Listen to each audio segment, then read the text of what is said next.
पहुंचे थे, इस वक्त प्रेस कॉन्फ्रेंस कर रहे हैं। बजट पेश करने के बाद सुनते हैं। से धन्यवाद देना चाहूंगा जिन्होंने अथक परिश्रम से उत्तर प्रदेश की आशा और आकांक्षाओं के अनुरूप इस बजट को आज सदन के पटल पर प्रस्तुत किया है। यह वर्ष हमारे लिए बहुत महत्वपूर्ण है। देश के संविधान को लागू होने का यह अमृत महोत्सव वर्ष भी है और साथ साथ उत्तर प्रदेश की स्थापना का भी यह अमृत महोत्सव वर्ष है। ये दोनों कार्य जनवरी 1950 में हुए थे और इसलिए 75 वर्ष की शानदार यात्रा के साथ आगामी 25 वर्ष की हमारी क्या योजना हो सकती है, उसका एक रोड मैप तैयार करने के लिए बजट अत्यंत महत्वपूर्ण है। इस अवसर पर हम सब संविधान के शिल्पी बाबा साहब भीमराव अंबेडकर, जिनके नाम पर डबल इंजन की सरकार लखनऊ में बाबा साहब भीमराव अंबेडकर स्मारक और सांस्कृतिक केंद्र की स्थापना कर रही है, संविधान के 75 वर्ष की इस यात्रा के लिए उन्हें विनम्र श्रद्धांजलि अर्पित करता हूं और यह केंद्र बहुत शीघ्र बाबा साहब भीमराव अंबेडकर के विचारों का एक केंद्र बनकर के संविधान की मूल भावनाओं के अनुरूप वंचितों को वरीयता देने के क्रम को तत्परता के साथ आगे बढ़ाएगी। यह एक नया माध्यम होगा और इसी को थीम में रख करके हमने 2025-26 का अपना बजट प्रस्तुत किया है। मुझे बताते हुए प्रसन्नता है कि पिछले जो बजट हम लोगों ने प्रस्तुत किए थे उन सब की अपनी एक थीम थी। 2017-18 का जो बजट था वह उत्तर प्रदेश के अन्नदाता किसानों को समर्पित था। अन्नदाता किसानों के हितों के लिए जो अनेक कदम सरकार ने उस समय उठाए थे, उनके ऋण माफी के कार्यक्रम रहे हों, उनकी फसल को प्रोक्योर करने के लिए प्रोक्योरमेंट सेंटर और एमएसपी का नाम उन तक पहुंचाने के कार्यक्रम रहे हों, चीनी मिलों के पुनरुद्धार के कार्यक्रम और वर्षों से लंबित गन्ना मूल्य के भुगतान को एक समयबद्ध तरीके से आगे बढ़ाने का कार्यक्रम रहा हो, अच्छे किस्म के बीज और सिंचाई के बेहतरीन सुविधा उन्हें उपलब्ध कराने का रहा हो, ये सब कार्य तत्परता के साथ इसके लिए कदम बढ़ाए गए और आज मुझे प्रसन्नता है कि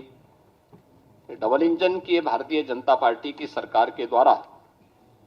जो कदम 17-18 में उठाए गए, आज उसका परिणाम है उत्तर प्रदेश के किसानों की आमदनी को, जो 2017-18 के पहले आत्महत्या करने के लिए मजबूर होता था, आज उसको दोगुने से अधिक बढ़ाने में मदद मिली है। वर्ष 18-19 का जो बजट था वह बजट हम लोगों ने उत्तर प्रदेश के बीमारू राज्य से इसको उभारने के लिए इंफ्रास्ट्रक्चर और औद्योगिक विकास के लिए समर्पित किया था। आपने देखा होगा एक्सप्रेस वे में जो उत्तर प्रदेश की भागीदारी बहुत कम थी, आज गंगा एक्सप्रेस वे के पूर्ण होने के साथ ही उत्तर प्रदेश की भागीदारी देश के अंदर इंफ्रास्ट्रक्चर एक्सप्रेस वे में 55% से अधिक हो जाएगा। औद्योगिक विकास की दृष्टि से उत्तर प्रदेश का पहला इन्वेस्टर समिट भी हम लोगों ने 2018 में यहां पर संपन्न किया था और उस दृष्टि से 2018-19 का ये बजट हम लोगों ने प्रदेश की जनता को समर्पित किया था। वर्ष 19-20 का बजट प्रदेश में महिला सशक्तिकरण को समर्पित था, जिसमें हम लोगों ने प्रदेश की मातृशक्ति के उन्नयन के लिए अनेक योजनाएं चलाई थी, जिनमें सामूहिक विवाह, मुख्यमंत्री सामूहिक विवाह की योजना हो, मुख्यमंत्री कन्या सुमंगला की योजना हो, या उत्तर प्रदेश में मिशन शक्ति के कार्यक्रम के माध्यम से महिला सुरक्षा, महिला सम्मान और महिला स्वाभिमान,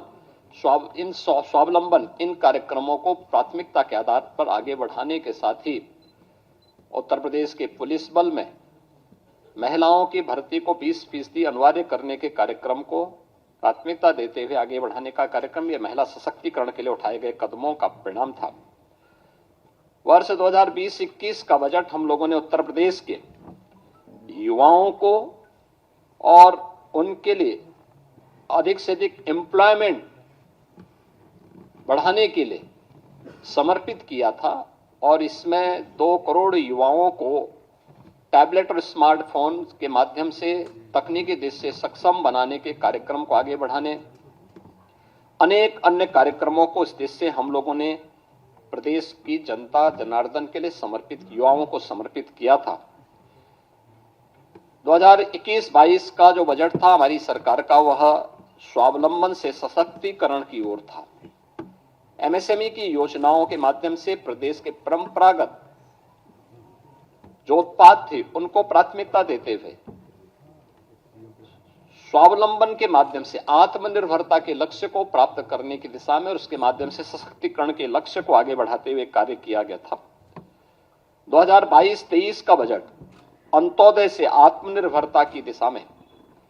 हम लोगों ने उस समय इस कार्यक्रम को आगे बढ़ाया था। पंचायतों के आत्मनिर्भरता के लिए पहली बार ग्राम सचिवालय के निर्माण के कार्यक्रम को आगे बढ़ाया गया था। पहली बार उन सभी क्षेत्रों में कार्य प्रारंभ हुए थे जो महिला सशक्तिकरण के लिए महत्वपूर्ण थे और ग्राम्य विकास की दृष्टि से हमारी जो आज भी लगभग 70% के आसपास आबादी ग्रामीण क्षेत्र में निवास करती है, उनके लिए इस कार्यक्रम को आगे बढ़ाया गया था, जिसका परिणाम है कि आज उत्तर प्रदेश के हर ग्राम पंचायत में 5 से 7 रोजगार सृजन की संभावना स्वतःस्फूर्त भाव के साथ वहां दिखाई देती है। 2023-24 का बजट उत्तर प्रदेश के अंदर एक त्वरित, सर्वसमावेशी और समग्र विकास के साथ आत्मनिर्भर उत्तर प्रदेश की नींव को सुदृढ़ करने वाला बजट।